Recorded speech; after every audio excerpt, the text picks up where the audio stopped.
Hello achievers, welcome back to the another video. आज का हमारा टॉपिक रहने वाला है nature and significance of management. तो चलिए बिना टाइम वेस्ट किए हम लोग शुरू करते हैं। देखो, मैनेजमेंट कोई नया कॉन्सेप्ट नहीं है, ये पुराने जमाने से चलता आ रहा है। स्टोन एज के टाइम में भी जब ह्यूमन बींग्स हंटिंग और फिशिंग करते थे तो उसका भी प्लानिंग होता था, सुपरविजन होता था, कोऑर्डिनेशन होता था और गाइडेंस भी होता था। इन सबको मिलाकर बनता है मैनेजमेंट। जैसे जैसे इंसान की नीड्स बढ़ती गई, रिसोर्सेज लिमिटेड होते गए और वैसे वैसे एक प्रॉब्लम आई कि सारा काम एक ही इंसान कैसे कर पाएगा। अब काम को संभालने के लिए एक से ज्यादा लोग चाहिए, प्रॉपर प्लानिंग चाहिए एंड ऑथोरिटी एंड रिस्पॉन्सिबिलिटी को डिवाइड करना पड़ता है और इसीलिए मैनेजमेंट जरूरी बन गया। मैनेजमेंट का मतलब है getting work done through others in a systematic manner. मतलब हमें काम नहीं करना है, हमें काम का प्लानिंग करना है, लोगों को ऑर्गेनाइज करना है, डायरेक्शन देना है और चेक करना है कि काम सही से हो रहा है या नहीं। और इसे ही हम कहते हैं management. Initially sole proprietorship and partnership firms के ओनर खुद मैनेज करते थे, लेकिन जैसे जैसे बिजनेस एक्सपांड हुआ, कैपिटल बढ़ा, एम्प्लॉयज बढ़े, प्रोडक्शन और सेल्स इंक्रीज हुआ, तो एक ही इंसान सब हैंडल नहीं कर पाता था। यही से प्रोफेशनल मैनेजमेंट का कॉन्सेप्ट आया। अब हम लोग बात करते हैं मीनिंग ऑफ मैनेजमेंट की। डिफरेंट एक्सपर्ट्स ने मैनेजमेंट को अलग अलग तरीके से डिफाइन किया है।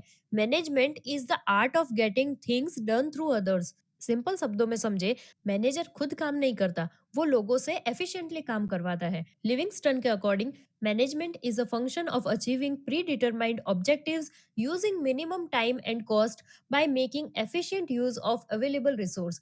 मतलब गोल्स पहले से डिसाइड होते हैं, टाइम और कॉस्ट मिनिमम होनी चाहिए और रिसोर्स का बेस्ट यूज होना चाहिए। जॉर्ज आर टेरी के हिसाब से management is a process which plans and controls men, material, machine, money and market. Management planning करता है, कंट्रोल करता है, लीडरशिप प्रोवाइड करता है, कोऑर्डिनेशन क्रिएट करता है और सबका अल्टीमेट एम बिजनेस ऑब्जेक्टिव को अचीव करना होता है। अब जब मीनिंग क्लियर हो गई है तो चलो समझते हैं कि मैनेजमेंट का नेचर यानी कि मैनेजमेंट होता कैसा है। मैनेजमेंट को समझने के लिए हम उसकी कुछ मेन कैरेक्टरिस्टिक्स पढ़ेंगे। सबसे पहला है यूनिवर्सल प्रोसेस। मैनेजमेंट हर जगह होता है, इंडस्ट्री में, बिजनेस में, एग्रीकल्चर में, आर्मी में, एजुकेशन में और रिलीजियस इंस्टीट्यूशन में। जहां ग्रुप में लोग काम कर रहे हैं वहां मैनेजमेंट जरूरी है। सेकंड है गोल ओरिएंटेड एक्टिविटी। मैनेजमेंट का मतलब सिर्फ काम करना नहीं, गोल अचीव करना होता है। बिजनेस एस्टेब्लिश होता है ऑब्जेक्टिव्स के लिए और मैनेजमेंट उन ऑब्जेक्टिव को एफिशिएंटली, कॉम्पिटेंटली और सिस्टमेटिकली अचीव करता है। थर्ड है ग्रुप एक्टिविटी। मैनेजमेंट अकेला इंसान नहीं कर सकता। जब दो या उससे ज्यादा लोग एक कॉमन गोल के लिए काम करें तब मैनेजमेंट की जरूरत पड़ती है। फोर्थ है कंटिन्यूअस प्रोसेस। मैनेजमेंट कभी खत्म नहीं होता है। सबसे पहले ऑब्जेक्टिव सेट होगा, फिर उस ऑब्जेक्टिव को अचीव करेंगे और फिर नया ऑब्जेक्टिव सेट हो जाएगा। तो ये साइकिल जो है वो कंटिन्यूअसली चलती रहेगी। फिर फिफ्थ है ह्यूमन प्रोसेस। मैनेजमेंट सिर्फ मशीन्स या मनी के लिए नहीं होता, ये ह्यूमंस के लिए होता है। ह्यूमन एलिमेंट मैनेजमेंट का सेंटर है। इंसान के बिना रिसोर्सेज यूजलेस हो जाते हैं और मैनेजमेंट इंसानों के द्वारा इंसानों के लिए ही होता है। सिक्स्थ है डिसीजन मेकिंग। मैनेजमेंट का मतलब डिसीजन मेकिंग भी होता है। रोज नए डिसीजन, प्लानिंग के डिसीजन और इम्प्लीमेंटेशन के डिसीजन। डिसीजन के बिना मैनेजमेंट पॉसिबल ही नहीं है। सेवेंथ है management is a science, art and profession. Science के हिसाब से रूल्स, प्रिंसिपल्स और सिस्टमेटिक नॉलेज का यहाँ पे यूज होता है।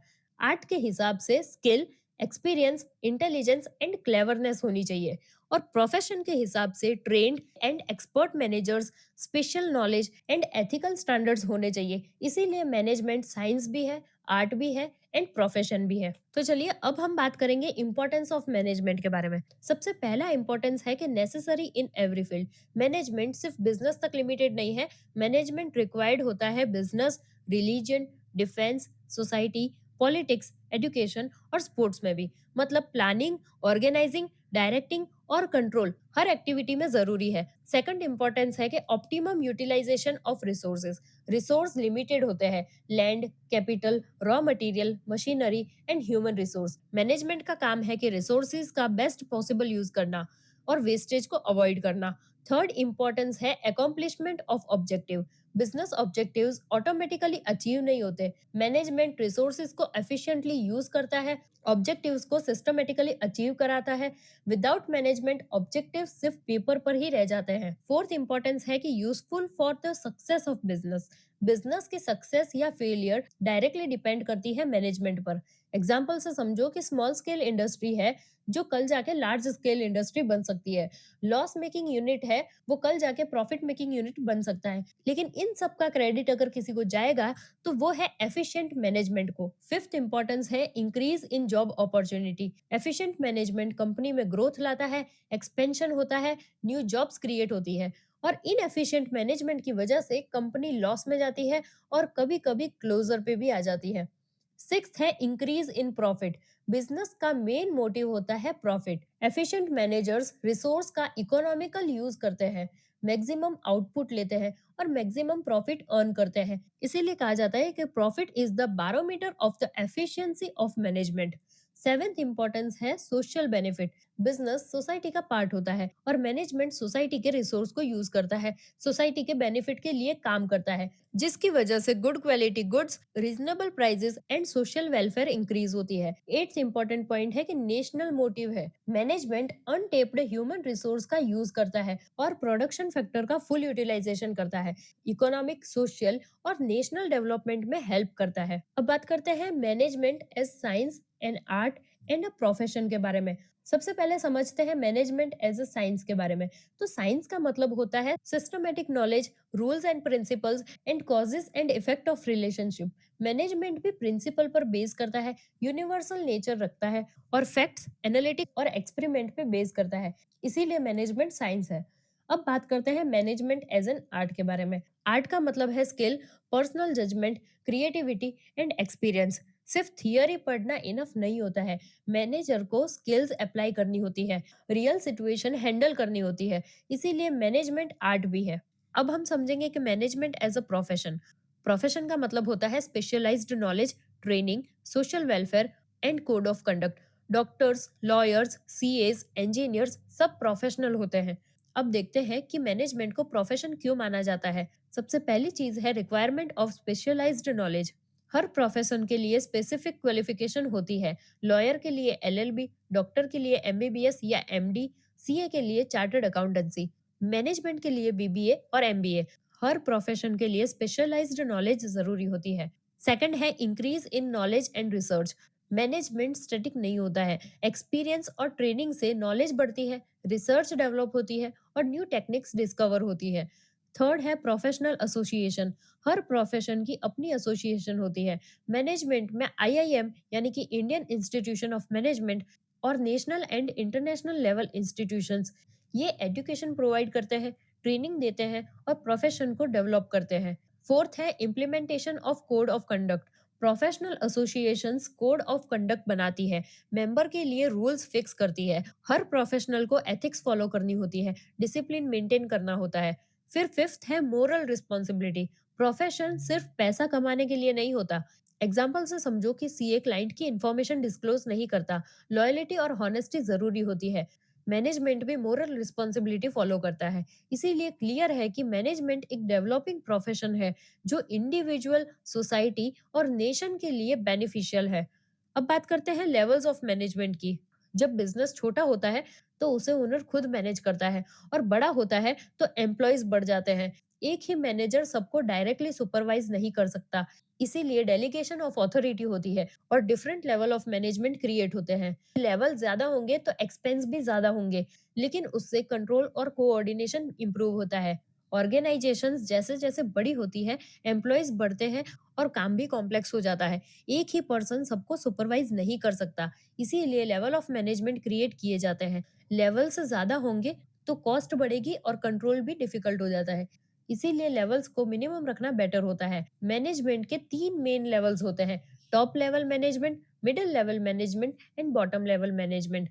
टॉप लेवल मैनेजमेंट में board of director, managing director and general managers होते हैं। मिडिल लेवल मैनेजमेंट में डिपार्टमेंटल हेड्स होते हैं, जैसे कि production department, sales department, purchase department, personal department and finance department.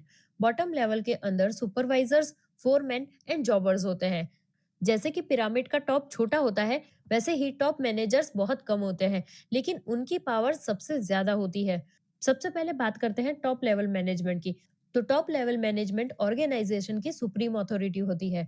Board of director, managing director, general manager और chief executive officer यानी कि सीईओ, ये लोग इसके अंदर इंक्लूड होते हैं। इसी लेवल को टॉप लेवल या हायर लेवल ऑफ मैनेजमेंट भी कहा जाता है। टॉप लेवल मैनेजमेंट सोचता है, फ्यूचर डिसाइड करता है और पूरी ऑर्गेनाइजेशन को डायरेक्शन देता है। अब देखते हैं function of top level management. सबसे पहला फंक्शन है fixing objectives. Top management primary objective और सब्सिडरी ऑब्जेक्टिव डिसाइड करता है। सेकंड है trustees of business. Board of directors share holder के ट्रस्ट को रिप्रेजेंट करते हैं, बिजनेस को रिस्पॉन्सिबली मैनेज करते हैं। थर्ड है appointment of top executive. Top level management CEO और हायर ऑफिसर्स को सिलेक्ट करता है, ऑथोरिटी और रिस्पॉन्सिबिलिटी असाइन करता है। फोर्थ है approval of budget. Different departments budget बनाते हैं, लेकिन फाइनल अप्रूवल टॉप मैनेजमेंट देता है। फिफ्थ है legal compliance and stakeholders interest. Top management laws follow करते हैं, शेयर होल्डर्स, एम्प्लॉयज, कस्टमर्स सबके इंटरेस्ट का ध्यान रखते हैं। सिक्स्थ है strategic decision making. Long term decision, expansion, diversification, new projects, ये सब टॉप लेवल मैनेजमेंट डिसाइड करता है। सेवंथ है solving complex problems, level issues, policy matters, critical management problems, ये सब टॉप लेवल हैंडल करता है। एट्थ है planning and supervision. Top level management overall planning करता है और इम्प्लीमेंटेशन को सुपरवाइज करता है। नाइन्थ है फाइनेंशियल डिसीजन। फाइनेंशियल डिसीजन जैसे डिविडेंड डिक्लेरेशन, रिजर्व फंड, री इन्वेस्टमेंट, ये सब डिसीजन टॉप मैनेजमेंट लेता है। टेंथ है analysis of reports. Top management different department की रिपोर्ट्स एनालाइज करता है और इंस्ट्रक्शन और गाइडलाइंस इशू करता है। टॉप लेवल मैनेजमेंट ऑर्गेनाइजेशन का ब्रेन होता है।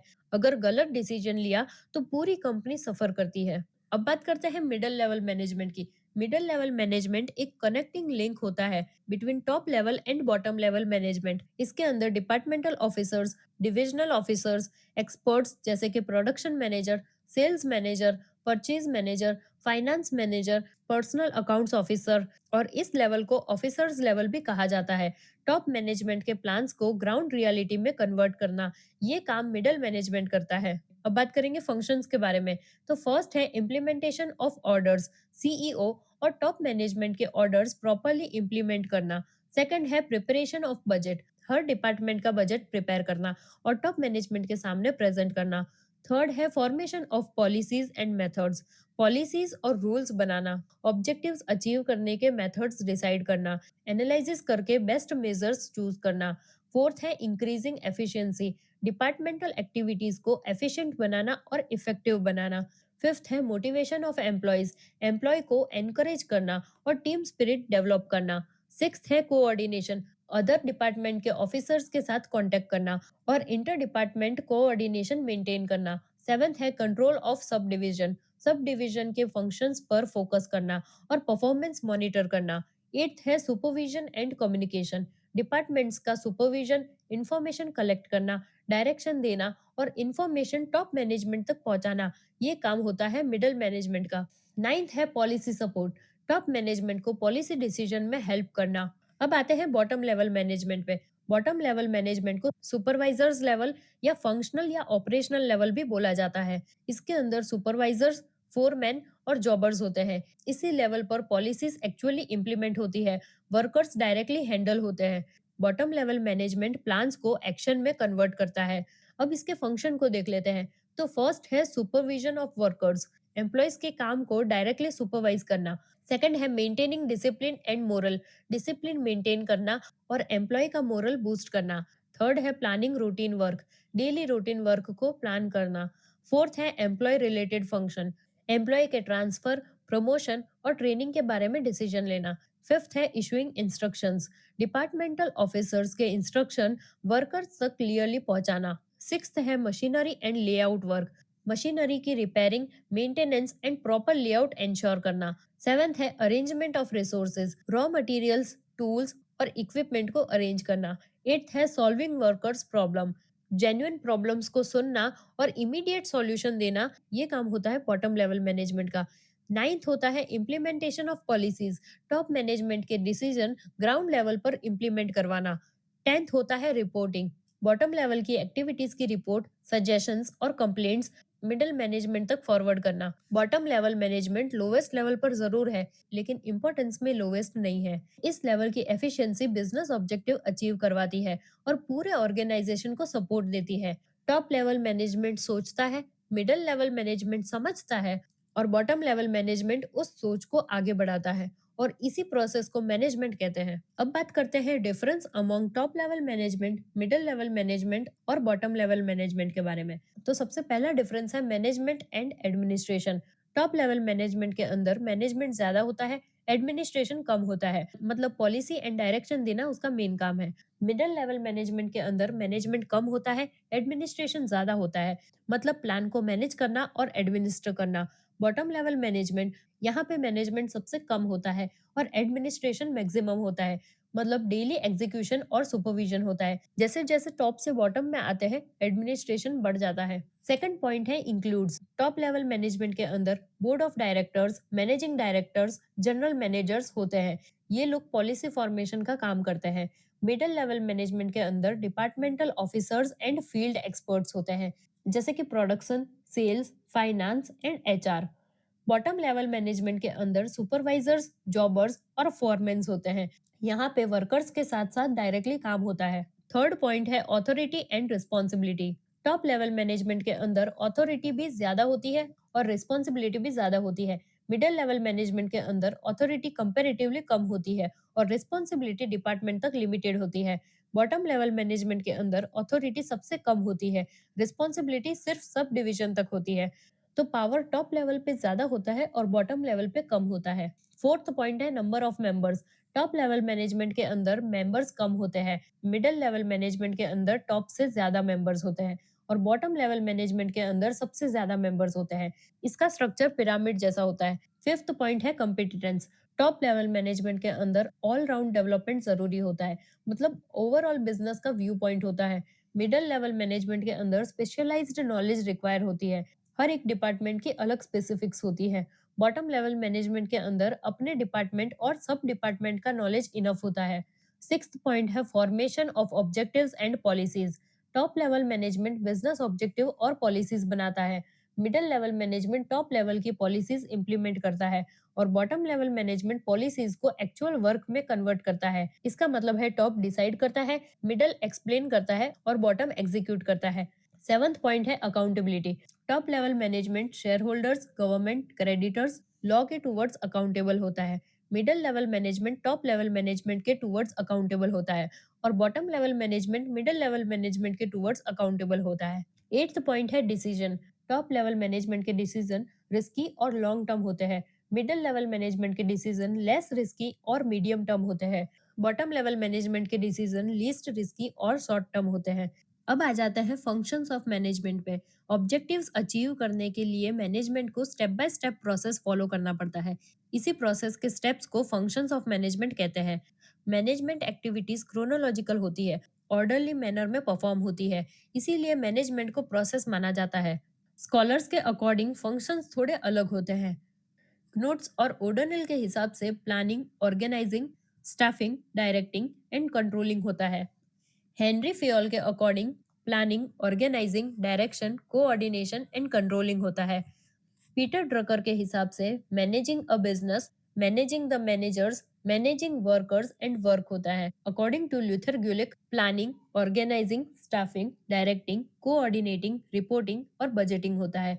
According to George Terry planning, organising, directing and controlling होता है। सबसे ज्यादा एक्सेप्टेड सीक्वेंस है planning, organising, staffing, directing and controlling. Management का पहला और सबसे इंपॉर्टेंट फंक्शन है प्लानिंग, क्योंकि बिना प्लानिंग के बाकी सब फंक्शन ब्लाइंड हो जाते हैं। प्लानिंग का मतलब है फैक्ट्स का सिलेक्शन, फ्यूचर का फोरकास्ट एंड एक्टिविटीज के बीच रिलेशनशिप एस्टेब्लिश करना। सिंपल शब्दों में प्लानिंग का मतलब होता है पहले सोचना और फिर काम करना। प्लानिंग के दौरान ये क्लियर होता है कि क्या काम करना है, कौन करेगा, कैसे करेगा, कब करेगा, कितने एक्सटेंड तक करेगा। इससे ऑब्जेक्टिव अचीव करना इजी हो जाता है।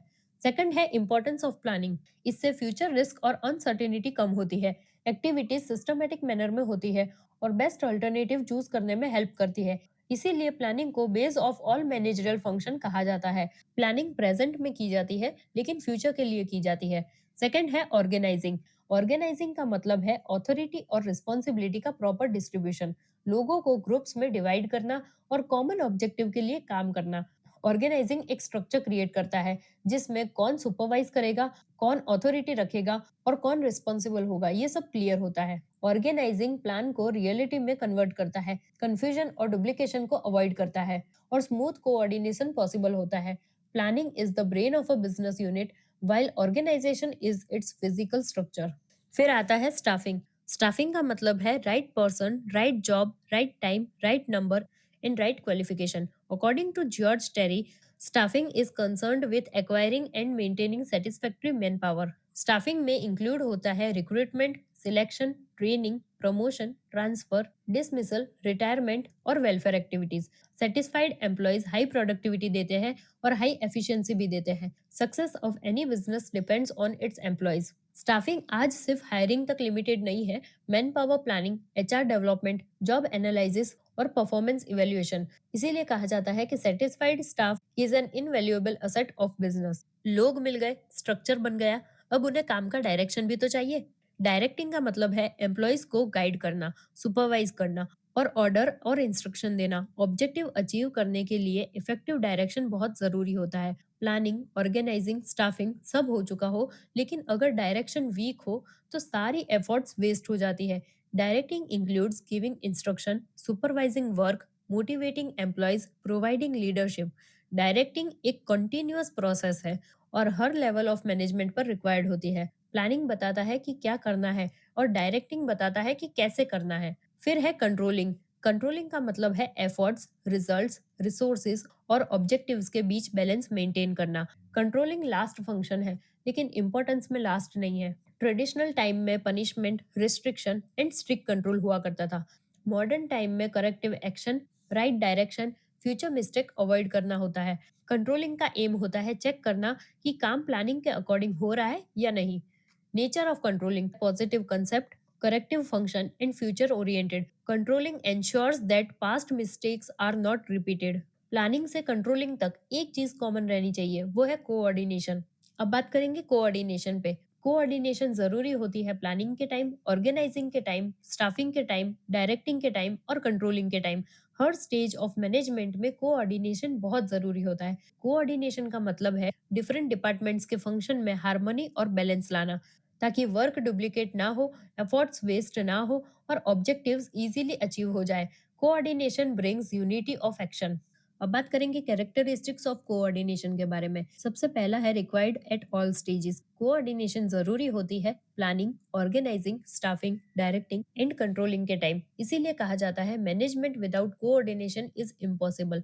सेकंड है required at every level. Top level, middle level और बॉटम लेवल मैनेजमेंट, हर लेवल पर कोऑर्डिनेशन नेसेसरी होती है। थर्ड है डिपेंड्स ऑन इफेक्टिव कम्युनिकेशन। जहां कम्युनिकेशन क्लियर हो, इंफॉर्मेशन टाइमली हो, वहां कोऑर्डिनेशन स्ट्रांग होती है। फोर्थ है रिक्वायर्स कोऑपरेशन। जब एम्प्लॉयज कोऑपरेट करें और डिपार्टमेंट एक दूसरे के साथ काम करे। विदाउट कोऑपरेशन कोऑर्डिनेशन पॉसिबल नहीं होता है। फिफ्थ है optimum utilisation of resource. Coordination resource का बेस्ट यूज करवाती है और वेस्टेज को अवॉइड करती है। सिक्स्थ है continuous and integral part. Coordination her managerial activity का पार्ट है और मैनेजमेंट का सोल माना जाता है। कोऑर्डिनेशन मैनेजमेंट का अलग फंक्शन नहीं, बल्कि हर फंक्शन का पार्ट है। फिर बात करेंगे इंपॉर्टेंस ऑफ कोऑर्डिनेशन के बारे में। सबसे पहले आता है makes management effective. Planning, organising, directing, controlling सब तब इफेक्टिव होता है जब कोऑर्डिनेशन हो। सेकंड है makes work easy. Coordination activities को सिंपल बनाता है और स्मूथ वर्क फ्लो इंश्योर करता है। थर्ड है avoids duplication of work. Same काम दो बार नहीं करना पड़ता और टाइम और एफर्ट्स वेस्ट भी नहीं होते। फोर्थ है मेंटेनेंस ऑफ हार्मोनी। डिपार्टमेंट्स के बीच कॉन्फ्लिक्ट्स कम होते हैं और हार्मनी और टीम वर्क बढ़ता है। फिफ्थ है balance between order and time. सही काम सही समय पे हो जाना चाहिए। कोऑर्डिनेशन बैलेंस मेंटेन करता है। कोऑर्डिनेशन का फाइनल रिजल्ट होता है achievement of pre decided objectives. अब सवाल आता है कि मैनेजमेंट करता क्या क्या है। इसी का जवाब देंगे फंक्शनल एरियाज ऑफ मैनेजमेंट के अंदर। बिजनेस मैनेज करने के लिए मैनेजमेंट के कुछ स्पेसिफिक एरियाज होते हैं। फर्स्ट है मार्केटिंग मैनेजमेंट, सेकंड है ह्यूमन रिसोर्स मैनेजमेंट, थर्ड है फाइनेंशियल मैनेजमेंट एंड फोर्थ है प्रोडक्शन मैनेजमेंट। हर एरिया का काम अलग होता है, लेकिन गोल एक ही होता है, बिजनेस की सक्सेस। अब बात करेंगे मार्केटिंग मैनेजमेंट की। मार्केटिंग मैनेजमेंट का मतलब है गुड्स एंड सर्विसेज को प्रोड्यूसर्स से कस्टमर तक पहुंचाना। मार्केटिंग में इंक्लूड होता है market research, distribution, sales promotion, storage and insurance. Marketing management demand को एनालाइज करता है, कस्टमर की नीड समझता है और गुड्स को कन्वर्ट करता है यूटिलिटी में। गुड्स तब मीनिंगफुल होते हैं जब वो कस्टमर तक पहुंचते हैं। ऑब्जेक्टिव्स ऑफ मार्केटिंग मैनेजमेंट के अंदर डिमांड क्रिएट करना, customer satisfaction, optimum utilisation of resource और ऑर्गेनाइजेशन की प्रॉफिटेबिलिटी बढ़ाना, ये होते हैं मार्केटिंग मैनेजमेंट के main objectives. Main elements of marketing: product, service, price policy, distribution policy, sales promotion और पैकेजिंग, ये मार्केटिंग मैनेजमेंट के एलिमेंट्स होते हैं। कस्टमर के बिना बिजनेस नहीं हो सकता और मार्केटिंग के बिना कस्टमर्स नहीं आएंगे। मार्केटिंग मैनेजमेंट के डिसीजंस को मार्केटिंग मिक्स भी कहा जाता है। सबसे पहला पॉइंट है प्रोडक्ट। प्रोडक्ट डिसीजन का मतलब है न्यू प्रोडक्ट डेवलप करना या फिर एग्जिस्टिंग प्रोडक्ट को इम्प्रूव करना। इसमें इंक्लूड होता है design, colour, size, shape, weight, packing, quality, after sales service, guarantee and warranty. Product भी बिजनेस की पहचान होता है। सेकंड है price. Modern customer better quality, reasonable price दोनों एक्सपेक्ट करता है।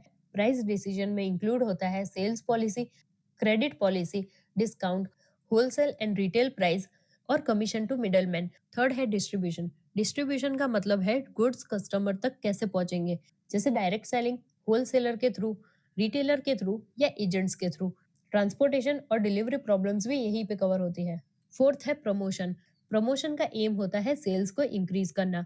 प्रमोशन इंक्लूड करता है एडवर्टाइजमेंट, पब्लिसिटी, पर्सनल सेलिंग और सेल्स प्रमोशन। प्रमोशन एक्सपेंसिव हो सकता है, लेकिन हायर प्रमोशन से हायर सेल्स होगी और हायर सेल्स से हायर प्रॉफिट होगा। प्रोडक्ट बनाओ, प्राइस डिसाइड करो, कस्टमर तक पहुंचाओ और प्रमोशन से डिमांड क्रिएट करो। अब आता है ह्यूमन रिसोर्स मैनेजमेंट पे, एचआरएम पे। मशीन्स का रिप्लेसमेंट पॉसिबल है, लेकिन ट्रेन्ड एम्प्लॉयज का रिप्लेसमेंट पॉसिबल नहीं है। ह्यूमन रिसोर्स मैनेजमेंट एक प्रोसेस है जो एम्प्लॉयज की knowledge, skills, intelligence, likes and dislikes और पर्सनल डेवलपमेंट को बिजनेस ऑब्जेक्टिव के साथ इंटीग्रेट करता है। एचआरएम का रोल होता है बिजनेस के पास जो असेट्स होते हैं, जैसे कि लैंड, बिल्डिंग, मशीन्स, लेकिन सबसे वैल्यूएबल असेट जो होती है वो एम्प्लॉयज होती है। जब एम्प्लॉयज सेटिस्फाइड होते हैं तो प्रॉपर केयर ली जाती है और कंडक्टिव एनवायरनमेंट मिलता है। प्रोडक्टिविटी और एफिशिएंसी ऑटोमेटिकली इंक्रीज होती है। अब बात करेंगे characteristics of human resource management के बारे में। फर्स्ट है employee related function. HRM include करता है selection, training, promotion and direction. Second है integration of goals. HRM individual goals और बिजनेस गोल्स को इंटीग्रेट करता है। थर्ड है employees as valuable asset. HRM का बेसिक फंक्शन एम्प्लॉयज को असेट की तरह मैनेज करना होता है। फोर्थ है training and development. Proper training provide करना और जॉब के अकॉर्डिंग स्किल्स डेवलप करनी होती है। फिफ्थ है परफॉर्मेंस इवेल्युएशन। एम्प्लॉयज की परफॉर्मेंस इवेल्युएट करना और राइट पर्सन को राइट पोजीशन देना। सिक्स्थ है reducing labour turnover. Efficient HRM labour turnover कम करता है और स्किल्ड एम्प्लॉयज को लॉन्ग टर्म तक रिटेन करता है। सेवेंथ है healthy work environment. Positive atmosphere, team spirit, loyalty and enthusiasm, company के वैल्यूज और ऑब्जेक्टिव्स मेंटेन होते हैं। अब बात करेंगे importance of human resource management के बारे में। फर्स्ट है increase in efficiency. Satisfied employees better performance देंगे और हायर एफिशिएंसी भी देंगे। सेकंड है increase in profitability. Efficient employees cost reduce करेंगे, आउटपुट इंक्रीज करेंगे और प्रॉफिटेबिलिटी इंक्रीज होगी। बिजनेस मशीन से नहीं, लोगों से चलता है और लोगों को मैनेज करना ही ह्यूमन रिसोर्स मैनेजमेंट होता है। थर्ड है business Prestige is maintained. Company की गुडविल बढ़ती है और मार्केट में रेपुटेशन स्ट्रांग होती है। फोर्थ है हाई क्वालिटी स्टैंडर्ड्स। गुड्स और सर्विसेज की क्वालिटी इंप्रूव होती है और कंसिस्टेंसी मेंटेन रहती है। फिफ्थ है फीलिंग ऑफ वननेस। एम्प्लॉयज में यूटिलिटी डेवलप होती है और वी फीलिंग क्रिएट होती है। सिक्स्थ है maximum utilisation of factors of production. Man, machine, material और मनी, सबका बेस्ट यूज पॉसिबल होता है। सेवेंथ है reduction in labour turnover. Employees company छोड़कर कम जाते हैं और स्टेबिलिटी इंक्रीज होती है। एट्थ है job satisfaction. Employees satisfied feel करते हैं और परफॉर्मेंस नेचुरली इंप्रूव होती है। नाइन्थ है इंडस्ट्रियल पीस। कॉन्फ्लिक्ट्स कम होते हैं और हेल्दी वर्क एनवायरनमेंट बनता है। गुड एचआरएम का मतलब है happy employees and successful business. Employees का काम चलाने के लिए एनर्जी चाहिए होती है और बिजनेस की एनर्जी होती है फाइनेंस। अब बात करेंगे फाइनेंशियल मैनेजमेंट के बारे में। Finance is the life blood of business. बिना फाइनेंस के एस्टेब्लिशमेंट पॉसिबल नहीं है, एक्सपेंशन पॉसिबल नहीं है और मॉडर्नाइजेशन पॉसिबल नहीं है। फाइनेंशियल मैनेजमेंट का मतलब है कैपिटल का यूटिलाइजेशन करना और कैपिटल का एलोकेशन करना। सब कुछ प्लान्ड और इफेक्टिव मैनर में होता है। अब बात करते हैं फंक्शंस ऑफ फाइनेंशियल मैनेजमेंट की। तो फर्स्ट फंक्शन है estimation of financial needs. Business को कितना पैसा चाहिए, शॉर्ट टर्म के लिए चाहिए या लॉन्ग टर्म के लिए चाहिए, ये सब एस्टिमेट करना।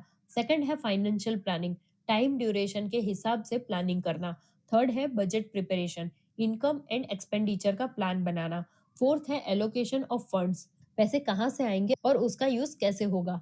फिफ्थ है कैपिटल स्ट्रक्चर डिसीजन, इक्विटी, डेप्ट और सोर्स ऑफ फाइनेंस का डिसीजन लेना। सिक्स्थ है arrangement of finance, finance acquire करने की प्रोसीजर को फॉलो करना। सेवेंथ है proper utilisation and control, funds का मिसयूज ना हो और फाइनेंशियल कंट्रोल मेंटेन रहे। एट्थ है फ्रेमिंग फाइनेंशियल पॉलिसी, जिसके अंदर होता है long term financial decision. Ninth है tax planning, legal tax saving और कंप्लायंसेस मेंटेन करना। टेंथ है असेट मैनेजमेंट, असेट्स का प्रॉपर अरेंजमेंट और मैनेजमेंट करना। राइट अमाउंट, राइट टाइम और राइट यूज, यही होता है फाइनेंस मैनेजमेंट। अब पैसा तो अरेंज हो गया, लोग काम करने के लिए रेडी भी है। अब एक्चुअल काम शुरू होता है प्रोडक्शन से। प्रोडक्शन का मतलब होता है रॉ मटेरियल को फिनिश्ड गुड में कन्वर्ट करना, ह्यूमन एफर्ट्स के थ्रू कस्टमर्स की नीड्स को सेटिस्फाई करना। प्रोडक्शन मैनेजमेंट इंक्लूड करता है production planning, programming, coordination, direction and control. बात करते हैं फंक्शंस ऑफ प्रोडक्शन मैनेजमेंट के बारे में। तो फर्स्ट है प्रोडक्शन प्लानिंग, क्या प्रोड्यूस करना है और कितना प्रोड्यूस करना है। सेकंड है प्रोडक्शन रिसर्च, न्यू मेथड्स होगी और न्यू टेक्निक्स होगी। थर्ड है product and product mix selection, new product बनाना या फिर हमारी पुरानी प्रोडक्ट में कुछ बदलाव लाना। फोर्थ है selection of technology and machinery, cost effective होना चाहिए और एफिशिएंट मशीनरीज होनी चाहिए।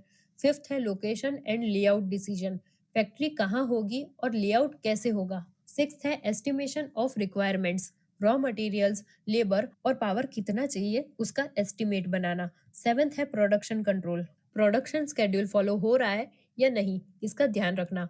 एट्थ है quality control, quality standards maintain करना। नाइन्थ है cost control and productivity, cost reduce करना और आउटपुट इंक्रीज करना।